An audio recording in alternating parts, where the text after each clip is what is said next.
Hello, this is Randachris.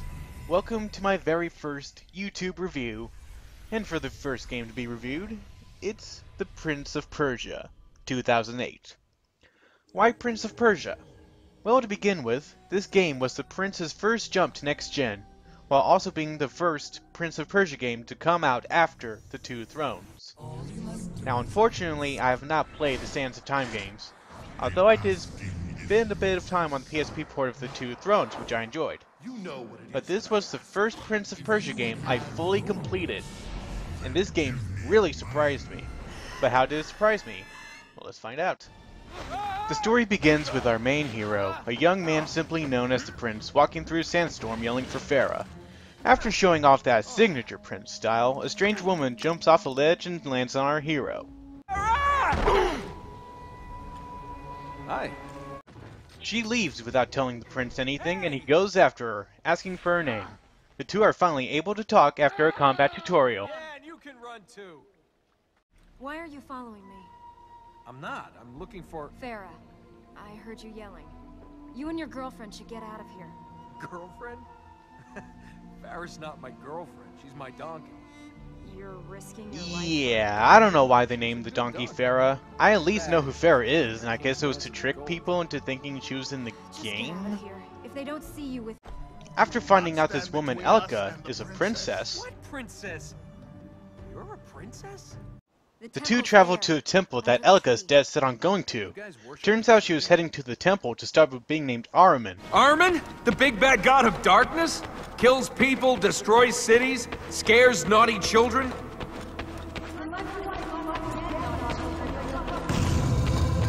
After getting to a sword fight with Elika's father, and thanks to good old dad, Ahriman's power slowly begins to take over the land. It is up to the Prince and Elika to heal areas called Fertile Grounds in order to push Ahriman back and find a way to stop him for good. But things won't be easy, as four creatures called the Corrupted stand between our duo and Ahriman, not to mention Elika's Father of the Year. These Corrupted are the Hunter, the Alchemist, I underestimated you. Yeah, that happens a lot. Make things easier. Conform to my low expectations and give up. You just keep underestimating me, and we'll do fine. the Concubine, who looks like Melina, and the Warrior. Normal people, the people that walk the streets every day, we cannot understand! You had to pick this religion. You couldn't have picked one where all the evil creatures were, I don't know, slightly angry sheep? Let's talk about the good stuff first. The story is presented in a way that's different from other games I have played. There's a very minute cast of characters, with about 8 characters seen throughout the whole game, with pretty much all the focus on the Prince and Elika. And speaking of Elika, she is a rare example of a princess done right in a video game. She's never a damsel in distress, and without her you wouldn't learn anything about the world, the enemies, or yourself. If you actually talk to Elika, you'll find out the origins of the prince prior to this game. Story progression is non-linear, so you can take out the Corrupted in any order that you choose, all the while collecting light seeds to improve Elika's magic, and activating special panels called light plates. Light plates mostly serve as a way to obtain more light seeds, as well as traveling through the areas.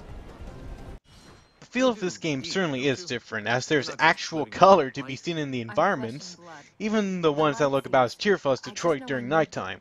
And the game mixes drama and humor so well, along with great chemistry between the Prince and Elika, that I'm just gonna let the best sequence of the game play out. Just bear with me on this. Want to play a game? Come on, it'll be fun. The world's about to end, and you want to play a game? Might as well die happy. What sort of game is this? Well, I see something, and you have to guess what it is. How can I guess that? You just guess. Brass. No. Rock. You? This is a stupid game. This game's amazing! Want another go? No. Pat. No. This is impossible. The game would be easier if we played it by the rules. There are rules? Yeah. I tell you the first letter. Then why didn't you do that? You didn't give me a chance.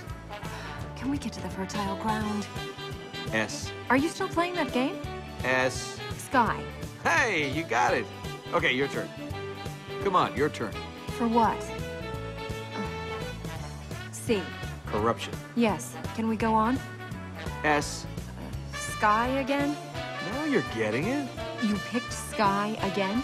No, but you're getting a hang of the rules. Oh, thanks. They're so complex, I was worried they might evade me. S. Scar. No.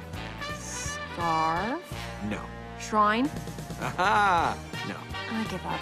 It's too soon to give up. I give up! Soulless follower of Ahriman. I am amazed no one threw you overboard on your sea trips. G. Are you still playing? G. Gauntlet. Yes! You want to make this game harder? Want to play the game again for forfeits? No! Get out of here with that watch! Lay off the poor beavers, will ya? Jeez! You're a creep! Go away! We're having a good time until you showed up, cheapers! What was I talking about again? Oh, right. Unfortunately, the game also suffers from a rather big problem. There is little to no difficulty to be seen in the game thanks to Elika. You wanna know why? Because you can never die in this game. At all. Now, frankly, I didn't mind since I screwed up a lot, so I was fine with it. But looking at it from a different viewpoint, it just feels cheap to the other players.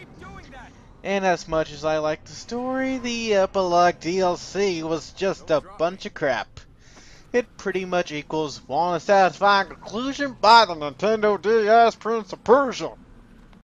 But even with the no dying thing, I still found the combat and platforming very fun. In combat, you can attack with your sword, gauntlet, or Elika herself, as well as attack with one-liners. You crave her, don't you? But all she has in her heart is purpose.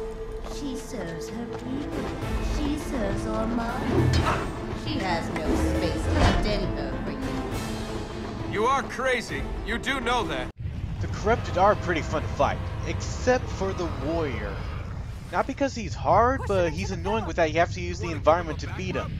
See here? You have to hit him into the corners of the room. Goddamn slow-ass jerk. I only wish there was more of the good part of the combat and all of the platforming to match what they did with the character bonding between the Prince and Elika. There are a few unlockables in this game worth noting. After completing specific tasks, you can unlock different skins for the Prince and Elika.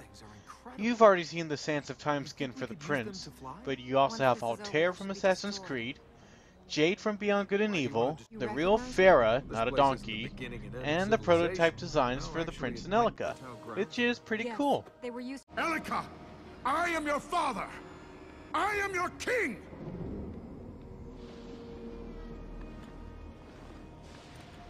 Say, the next time you want to win your daughter back, you could try just giving her a pony. The apocalypse doesn't really cut it. The Prince is so awesome. In conclusion, I was pretty glad I decided to pick up this game and try it, as I certainly enjoyed how well the writing was for the Prince and Elika, as well as just plain fun. Even if you have a problem with the lack of death, I consider giving this game a try. Whether you want to buy the epilogue DLC or not is up to you. And now time for the rating system. It's a simple out of 10 spectrum, with 1 being garbage pail kids level, 5 being average, and 10 being freaking awesome beyond belief. So, The Prince of Persia 2008 receives a 7 out of 10. A good score. I thank you for watching, and keep an eye out for another next-gen Prince of Persia game on the channel. See you all next time. If I ever find that donkey. Carpet's this thick. This thick!